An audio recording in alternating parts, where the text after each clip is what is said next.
Hello and welcome to chapter number 3 what is government. क्या आपने कभी सोचा है कि आपके घर के आसपास जो रास्ते हैं वो कौन बनाता है, या फिर जो स्कूल्स हैं वो कौन बनाता है? अगर सब्जियों के दाम ऊपर नीचे हो जाते हैं तो उनको कंट्रोल कौन करता है? या फिर आपके घर तक जो इलेक्ट्रिसिटी पहुंचती है उसके लिए तो एक इलेक्ट्रिसिटी बिल भरना पड़ता है, तो उसका जो रेट है वो कौन तय करता है? साथ में आपने देखा होगा कि आपके घर पे पोस्टल सर्विसेज यानी कि चिट्ठियां आती हैं, तो चिट्ठियों का ये सिस्टम है जिसको हम लोग बोलते हैं पोस्टल सर्विस, ये ऑपरेट कौन करता है? ट्रेन्स कौन चलाता है? मेट्रो रेलवेज कौन चलाता है? साथ में अगर कोई जंग छिड़ जाए, कोई वॉर आ जाए, तो वॉर में कौन पार्टिसिपेट करेगा, वॉर कितने दिन तक चलेगा, ये सब कौन तय करता है? या फिर मान लीजिए अगर कोई बहुत बड़ी नेचुरल डिजास्टर हो जाए जैसे सुनामी या फिर अर्थक्वेक या फिर रिसेंट टाइम्स में कोविड-19, तो इस सिचुएशन को संभालने के लिए डिसीजंस कौन लेता है? या फिर अगर किसी इंसान ने कोई क्राइम कमिट कर दिया तो उसको पनिशमेंट कौन देता है? तो इन सब सवालों का एक ही आंसर है एंड दैट इज गवर्नमेंट। तो आज हम पढ़ने वाले हैं कि गवर्नमेंट आखिर है क्या और गवर्नमेंट की जरूरत क्या है। हमारा देश काफी बड़ा है, इनफैक्ट ये वर्ल्ड का 7th लार्जेस्ट कंट्री है in terms of area, and world की 2nd लार्जेस्ट पॉपुलेशन हमारे कंट्री में रहती है। तो ऑब्वियसली इतने सारे लोगों को या फिर इतना बड़ा जो देश है एरिया में, उसको संभालने के लिए we require a body. This particular body is known as government. बहुत सारे लोग एक साथ आते हैं, एक एसोसिएशन फॉर्म करते हैं, जिस एसोसिएशन को पूरे देश में रिकॉग्निशन होती है, और इसको हम लोग बोलते हैं गवर्नमेंट। और जितने भी सवाल मैंने आपको स्टार्टिंग में पूछे, अगर आप थोड़ा सा ध्यान लगा के उन सवालों को दोबारा सुनते हो तो आपको पता चलेगा ये सभी के सभी काम जो सवालों के जरिए मैंने पूछा है, ये सभी के सभी इंडिया या फिर हमारे देश के भलाई के काम है। तो गवर्नमेंट का मेन काम है to work for the people, for benefit of the people of a particular country. Government का मेन काम है ऐसे रूल्स बनाना और उन रूल्स को इन्फोर्स करना जिससे देश के सभी रिसोर्सेस, देश के सभी लोग, एट द सेम टाइम देश की टेरिटरी जो है वो प्रोटेक्टेड रहे। इनफैक्ट अगर देश में कोई क्रिमिनल एक्टिविटी करता है तो उस इंसान को पनिश करना भी गवर्नमेंट की जिम्मेदारी है, और इसके लिए गवर्नमेंट ने कोर्ट्स बनाए हैं। अब देखिए, आप सीबीएसई का एक सिलेबस फॉलो करते हो अपने क्लास 6 के स्टडी के लिए, तो इस सिलेबस को भी गवर्नमेंट ने अप्रूव किया है। Eight the same time government की ये रिस्पॉन्सिबिलिटी है कि इंडिया के जितने भी बच्चे हैं सब पढ़ लिख जाएं, सबको मिनिमम लिटरेसी मिले, तो ये भी गवर्नमेंट की एक रिस्पॉन्सिबिलिटी हुई। एट द सेम टाइम बहुत सारे ऐसे लोग हैं जिनको प्रॉपर हेल्थ सर्विसेज नहीं मिल पाते हैं, या फिर उनको बहुत सारा डिस्क्रिमिनेशन फेस करना पड़ता है। तो गवर्नमेंट का ये रिस्पॉन्सिबिलिटी भी है कि वो डिस्क्रिमिनेशन को मिनिमम करे and at the same time हर एक इंसान तक प्रॉपर हेल्थ सर्विसेज पहुंचाए। तो जैसे मैंने आपको बताया कि India is the 7th largest country in terms of area and 2nd largest country in terms of population, तो इतने सारे लोगों को और इतना वास्ट ज्योग्राफिकल एक्सपेंस जो है इंडिया का, गवर्नमेंट कंट्रोल कैसे करती है? तो ऑब्वियसली हमारे कॉन्स्टिट्यूशन ने गवर्नमेंट को 3 लेवल्स में डिवाइड किया है। The first level is union government और the central government.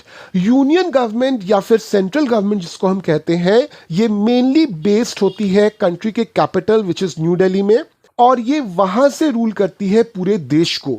New Delhi first of all तो कंट्री के सेंटर में नहीं है। सेकेंडली, आप न्यू दिल्ली से बैठकर सभी ऐसे रूल्स नहीं बना सकते जो देश के कोने कोने में अप्लाई हो सके। इंडिया में कुल मिला के 28 स्टेट्स हैं और 8 यूनियन टेरिटरीज हैं।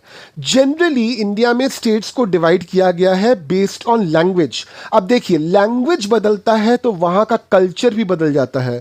तो ऑब्वियसली हम अगर डिफरेंट कल्चर के लोगों को कंट्रोल करना चाहें तो कंप्लीटली यूनियन गवर्नमेंट से कंट्रोल नहीं होता है ये, तो हमको चाहिए स्टेट गवर्नमेंट। तो हर एक स्टेट का खुद का गवर्नमेंट होता है जिसको हम लोग बोलते हैं state government. Obviously state government को जितने भी डिसीजंस लेने हैं उसके लिए उनको यूनियन गवर्नमेंट या फिर सेंट्रल गवर्नमेंट की अप्रूवल चाहिए। स्टेट गवर्नमेंट को कौन कौन से काम करने हैं, कौन कौन सी चीजों पे वे डिसीजंस ले सकते हैं, ये क्लियरली कॉन्स्टिट्यूशन ऑफ इंडिया में लिखा हुआ है। सिमिलरली यूनियन गवर्नमेंट्स कौन कौन से काम कर सकता है या फिर यूनियन गवर्नमेंट कौन कौन से डिसीजंस ले सकता है, ये भी क्लियरली कॉन्स्टिट्यूशन ऑफ इंडिया में लिखा हुआ है। यानी कि यूनियन गवर्नमेंट और स्टेट गवर्नमेंट के कामों में कभी भी क्लैश नहीं हो सकता, और अगर क्लैश भी हुआ तो उसका भी सोल्यूशन क्या है वो भी कॉन्स्टिट्यूशन ऑफ इंडिया में क्लियरली लिखा हुआ है। जैसे यूनियन गवर्नमेंट या सेंट्रल गवर्नमेंट ऑपरेट करती है from the national capital of India, ठीक उसी तरह से स्टेट गवर्नमेंट ऑपरेट करता है फ्रॉम द स्टेट कैपिटल।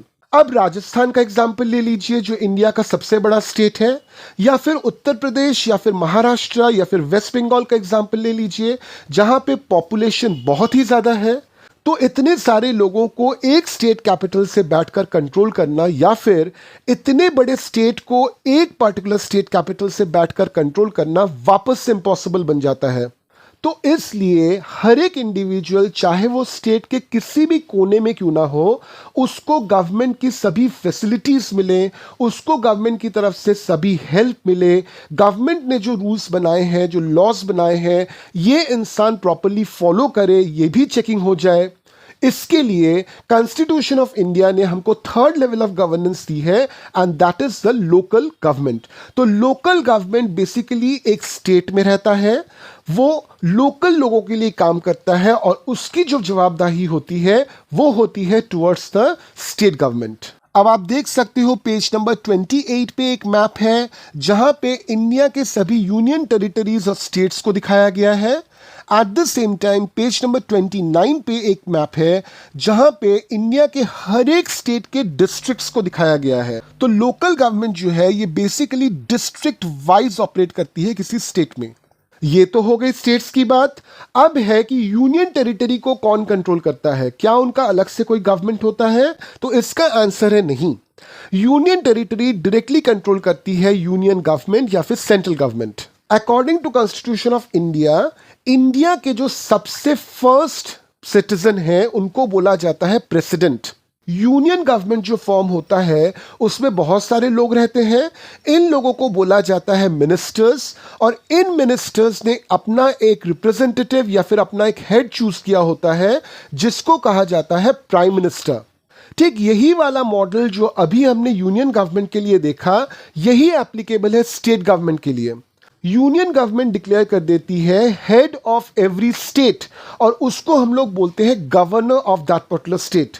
ठीक उसी तरह से उस स्टेट में जो गवर्नमेंट फॉर्म हुई है उस गवर्नमेंट के हर एक रिप्रेजेंटेटिव को हम बोलते हैं ministers of that particular state government, और इन मिनिस्टर्स ने अपना एक लीडर चुना होता है, अपना एक हेड चुना होता है जिसको बोला जाता है चीफ मिनिस्टर। यूनियन टेरिटरी के केस में चूंकि वहां पे कोई गवर्नमेंट नहीं होती तो ऑब्वियसली वहां पे आपको कोई मिनिस्टर्स नहीं दिखेंगे, कोई चीफ मिनिस्टर नहीं दिखेगा, वहां पे आपको गवर्नर दिखेगा।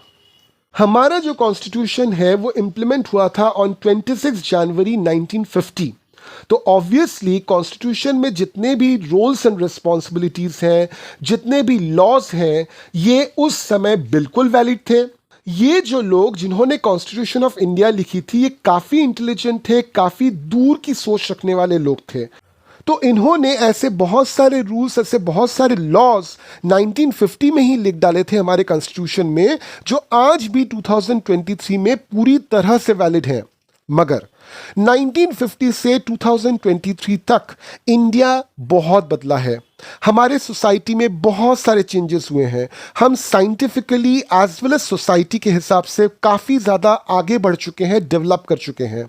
तो ऑब्वियसली बहुत सारे ऐसे लॉज होंगे हमारे कॉन्स्टिट्यूशन में जो उस समय तो वैलिड थे मगर आज वैलिड नहीं है।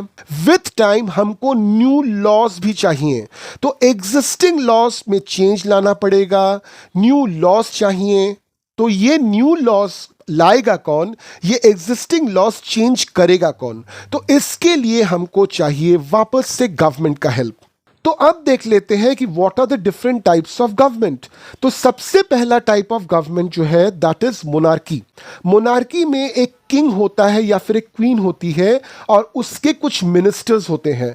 तो किंग और क्वीन को जो भी डिसीजन लेना होता है, the person can discuss with his ministers और विथ हर मिनिस्टर्स, और सभी डिस्कशंस के बाद किंग या फिर क्वीन अपना डिसीजन खुद ले सकता है या फिर ले सकती है।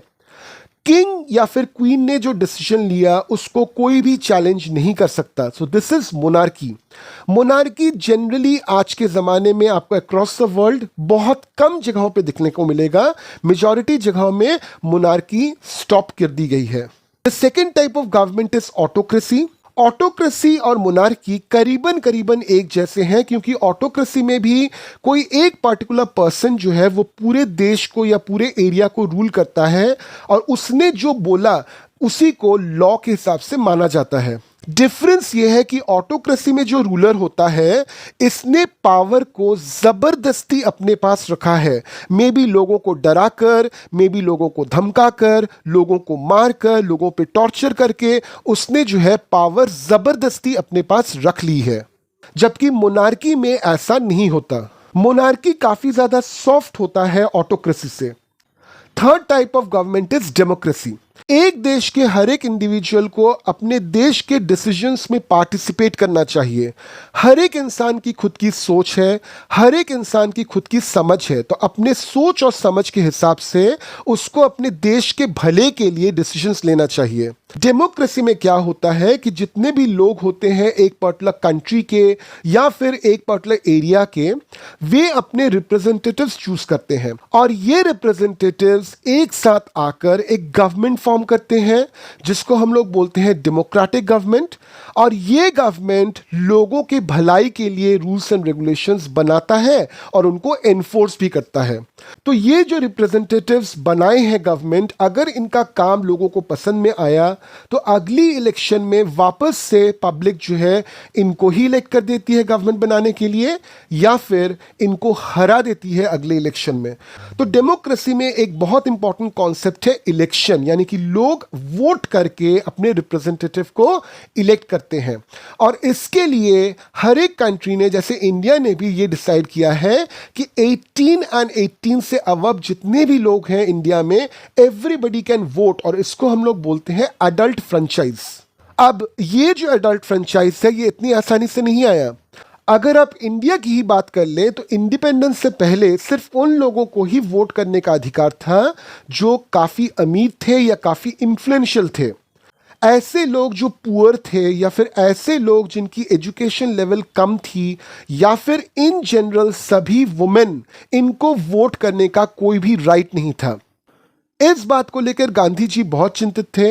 उन्होंने सोचा कि गवर्नमेंट जो है वो तो सबके भलाई के लिए काम करने वाली है, यानी कि उस इंसान के लिए भी काम करने वाली है जो इंसान प्रिविलेज्ड है, उसके लिए भी काम करेगी जो इंसान अनएजुकेटेड है, उसके लिए भी काम करेगी जो इंसान पुअर है, या फिर हर एक वुमेन के लिए काम करेगी। तो ऐसा क्यों कि इलेक्शन के समय सिर्फ प्रिविलेज लोग ही अपना वोट कर पाएंगे?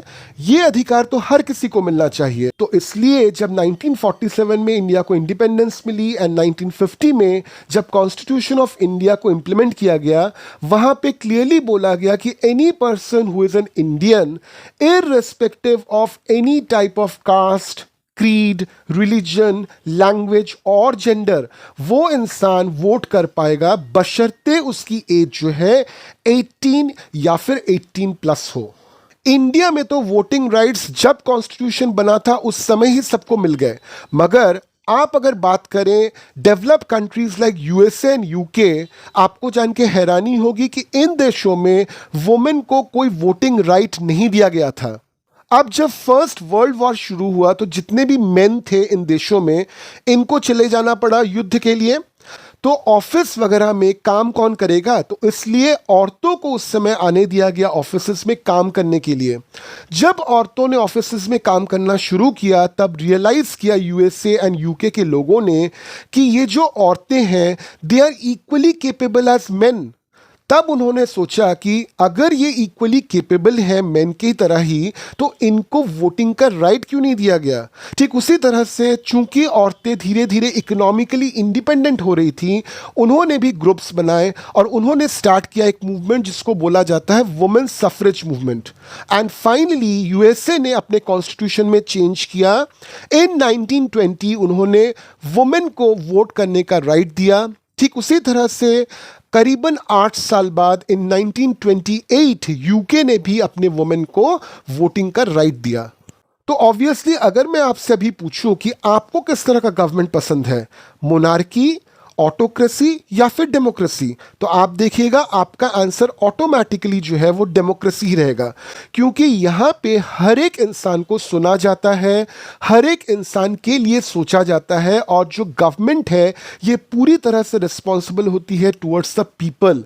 यहाँ पे कोई भी इंसान ज़बरदस्ती अपने रूल्स नहीं बना सकता, ज़बरदस्ती उनको इन्फोर्स नहीं कर सकता, ज़बरदस्ती लोगों को उनको फॉलो करने के लिए मजबूर नहीं कर सकता। और सबसे अच्छी बात यह रहती है डेमोक्रेसी में कि हर एक सेक्शन ऑफ सोसाइटी को रिप्रेजेंट करने के लिए लोग सामने आते हैं, तो हर एक इंसान के लिए रूल्स डेमोक्रेसी के जरिए बन सकते हैं बहुत ही आसानी से। साथ में डेमोक्रेसी में हर इंसान को सवाल पूछने का अधिकार है। ऐसा नहीं है कि गवर्नमेंट ने कोई रूल्स बना दिए या फिर कोई लॉज बना दिए और बाकी जितनी भी सिटीजन है सब उसको चुपचाप मान लेंगे। अगर सिटीजन को प्रॉब्लम है तो वो सामने आकर गवर्नमेंट से सवाल पूछ सकते हैं, और गवर्नमेंट बाध्य है अपना क्लैरिफिकेशन लोगों के सामने रखने के लिए। तो चलिए अब चले आते हैं पेज नंबर 33 पर, जहां पे हम सॉल्व करेंगे क्वेश्चन आंसर्स। क्वेश्चन आंसर्स के पहले देखिए एक एक्सरसाइज है जहां पे कुछ लाइंस दी हुई हैं, उनको पढ़ के आपको बताना है ये किसका काम है, लोकल, स्टेट या फिर सेंट्रल गवर्नमेंट का। तो चलिए पहले इस एक्सरसाइज को कर लेते हैं। पहला देखिए, decision of the government of India to maintain peaceful relationship with Russia. जब भी दो देशों के बीच के समझौते या फिर किसी कॉन्फ्लिक्ट की बात आती है वो पूरी तरह से रिस्पॉन्सिबिलिटी होता है सेंट्रल गवर्नमेंट का। Decision of the government of West Bengal on whether to have board exams in class 8 for all government schools. Education जो है ये पूरी तरह से रिस्पॉन्सिबिलिटी है स्टेट गवर्नमेंट की।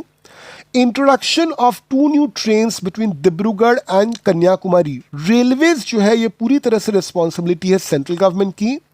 Decision to locate a common well in a particular area of a village, किसी भी विलेज में क्या काम होगा, नहीं होगा, किस तरह का काम होगा, कितने पैसे लगेंगे, ये सब कुछ डिसीजन लेने का जो अधिकार है वो दिया जाता है लोकल गवर्नमेंट को। Decision to construct a big children's park in Patna.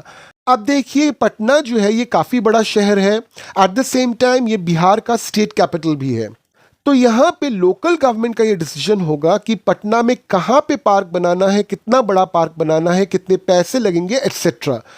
ये स्टेट गवर्नमेंट का डिसीजन इसलिए नहीं है क्योंकि स्टेट गवर्नमेंट ऐसे डिसीजंस लेती है जो पूरे स्टेट को इफेक्ट करता है। अब पटना जो है ऑब्वियसली बिहार की कैपिटल सिटी है, मगर पटना में अगर कोई चिल्ड्रन पार्क बनता है तो इसका इम्पैक्ट जो है ये थ्रू आउट द स्टेट नहीं पड़ेगा।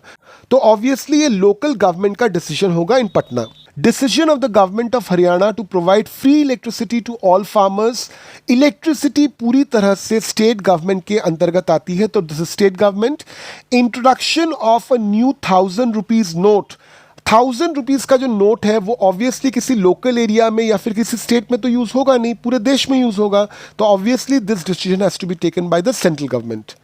अब चले आते हैं क्वेश्चंस पे। पहला क्वेश्चन है, what do you understand by the word government? List 5 ways in which you think the government affects your daily life. तो चलिए पहले हम देख लेते हैं what is the definition of government. It is a group of people who have been elected by the common people to come together and make rules for benefit of the common people.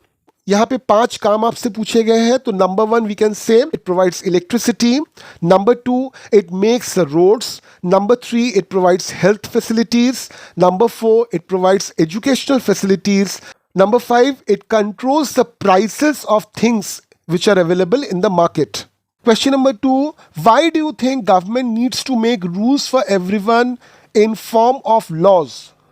अब देखिए rules और loss में क्या अंतर होता है। Rules मतलब a general guidance which is given to people, and law का मतलब होता है एक ऐसा रूल जिसको अगर आप डिसोबे करते हो तो आपको पनिशमेंट तक हो सकती है। तो obviously when the government is making rules it has to make rules for everyone, क्योंकि गवर्नमेंट जो बनी है ये लोगों के वजह से ही बन पाई है, कॉमन लोगों ने वोट किया तभी ये गवर्नमेंट बनी। So government has to make rules which is applicable on every citizen of that particular government's jurisdiction. अब इन रूल्स को अगर कोई तोड़ता है, डिसओबे करता है, तो ऑब्वियसली क्या होगा, government is also responsible for giving this particular person a punishment. तो ताकि गवर्नमेंट रूल्स को स्ट्रिक्टली इन्फोर्स कर पाए, लोगों को ये समझा पाए, लोगों को ये बता पाए कि अगर आप इस रूल को फॉलो नहीं करोगे तो आपको पनिशमेंट भी हो सकती है, it has to convert this rules into laws. Number 3, name two essential features of a democratic government. तो डेमोक्रेटिक गवर्नमेंट का सबसे पहला एसेंशियल फीचर है universal adult franchise. That means any person who is 18 years or above should be allowed to vote. The second essential feature is the government or the representatives who have formed the government. They are totally answerable to the people. Number 4, what was the suffrage movement? What did it accomplish? So suffrage movement was a movement which was led by different women in USA, in UK and in the European countries to get the right of vote. और इस suffrage movement से क्या मिला कि women finally got the right to vote. In 1920 women got the right to vote in USA. In 1928 women got the right to vote in UK. Number 5, Gandhiji strongly believed that every adult in India should be given the right to vote. However, a few people don't share his views. They feel that illiterate people who are mainly poor should not be given the right to vote. What do you think? Do you think that this would form a discrimination? Give 5 points to support your view and share these with the class. तो देखिए, ये तो आपको खुद से activity करनी है, फिर भी मैं आपको यहाँ पे थोड़े से पॉइंट्स दे देता हूँ। गांधी जी की जो सोच थी वो बिल्कुल सही थी। अगर कोई गवर्नमेंट रूल बनाता है, वो रूल्स जो है वो सिर्फ और सिर्फ ऐसे लोगों पे तो अप्लाई नहीं होंगे कि जिन्होंने गवर्नमेंट को वोट किया है, ये तो सबके लिए होंगे। Even for that particular person कि जिसने वोट नहीं किया या फिर जिसको वोट नहीं करने दिया गया। तो चूंकि रूल्स सबके लिए हैं तो वोट का अधिकार सबको मिलना चाहिए। अब देखिए, मैं आपको 5 ऐसे लोगों के बारे में बता देता हूं कि अगर इनको वोट करने का राइट नहीं दिया गया तो बहुत मुश्किल हो सकती है। Number 1, farmer. Number 2, women. Number 3, aged people. Number 4, a poor person who is living in a particular city. Number 5, a person who belongs to a minority religion. Concept of democracy है कि लोग जो है वो इलेक्ट करेंगे अपने representative को, जो रिप्रेजेंटेटिव उनके हालत को समझेगा। अगर हमने इन 5 कैटेगरी के लोगों को वोट नहीं करने दिया तो ऑब्वियसली इनके तरफ से कोई रिप्रेजेंटेटिव भी नहीं आएगा, और इनके तरफ से अगर कोई रिप्रेजेंटेटिव नहीं आया तो इनकी हालत को कौन समझेगा, और इनकी हालत को सुधारने के लिए रूल्स कैसे बनेंगे। तो अगर हम यूनिवर्सल अडल्ट फ्रेंचाइज को प्रैक्टिस नहीं करते तो गवर्नमेंट तो फिर भी बन जाएगा, मगर ये गवर्नमेंट सिर्फ उन लोगों के लिए काम कर पाएगा जिन्होंने उसे चूज किया है। तो आपको इस चैप्टर के जरिए जरूर समझ में आ गया होगा कि गवर्नमेंट क्या है, क्यों चाहिए हमको गवर्नमेंट, क्या काम करती है गवर्नमेंट, अगर गवर्नमेंट एब्सेंट हो जाए किसी देश में तो क्या क्या प्रॉब्लम्स हो सकते हैं, इंडियन कॉन्स्टिट्यूशन में कितने लेवल्स ऑफ गवर्नमेंट्स की बात की गई है, कितने तरह के गवर्नमेंट्स होते हैं, एंड साथ में हमने ये भी पढ़ा कि यूनिवर्सल अडल्ट फ्रेंचाइज क्यों इंपॉर्टेंट है। तो चलिए आपसे वापस मुलाकात होगी in chapter number 4। Till then keep learning.